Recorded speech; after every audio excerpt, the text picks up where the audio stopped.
2 రెబ్బల కరివేపాకు, కాస్తంత కొత్తిమీర, fish piece, tomato fish curry కుండలో ఏ విధంగా వండుకోవాలో చూసుకుందాం. 3 టేబుల్ స్పూన్ల నూనె, 1 టీ స్పూన్ జీలకర్ర, 2 పెద్ద సైజు ఉల్లిగడ్డల్ని పెద్ద చిల్లికలుగా కోసుకున్నది. ఉల్లిగడ్డలు కాస్త మెత్తబడ్డాక 3 పచ్చిమిర్చి చిల్లికలు ఈ విధంగా బ్రౌన్ కలర్లోకి వచ్చేదాకా వేయించుకున్నాము. ఇది 1/2 కిలో జెల్ల చేప. ఈ స్క్రీన్ మీద కనబడుతున్న మసాలాలతో మ్యారినేట్ చేసుకొని పెట్టుకున్నాము. ఇది తరుగుడంతా పోయాక 1/2 కిలో ఉంది.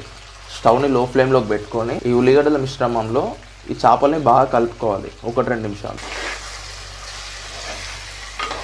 1/2 కేజీ టమాటాలని పేస్ట్ చేసి పెట్టుకున్నాను, ఇందులోకి వేస్తున్నాను. ఓ మీడియం ఫ్లేమ్లో మూత పెట్టుకొని ఒక 3-4 నిమిషాలు ఉడికించుకుందాం. 300 ml నీళ్ళు వేద్దాం.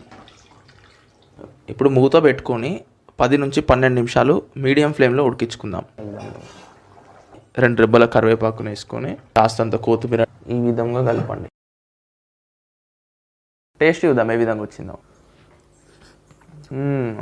ఫిష్ పీస్ టమాటా పులుపుతోని కాస్త కారంగా స్మోకీ ఫ్లేవర్తోని సూపర్గా వచ్చింది. సో ఏంటంటే చేప నుండి వచ్చే న్యూట్రియంట్స్ కానీ ఆ కూర నుండి వచ్చేది సంపూర్ణంగా మన శరీరానికి అనేది అందుతుంది. సో కుండలో ఉండాం కాబట్టి ఐరన్ కూడా వస్తుంది మనకు కుండలోంచి. ఫిష్ హార్ట్ హెల్త్కి చాలా మంచిది.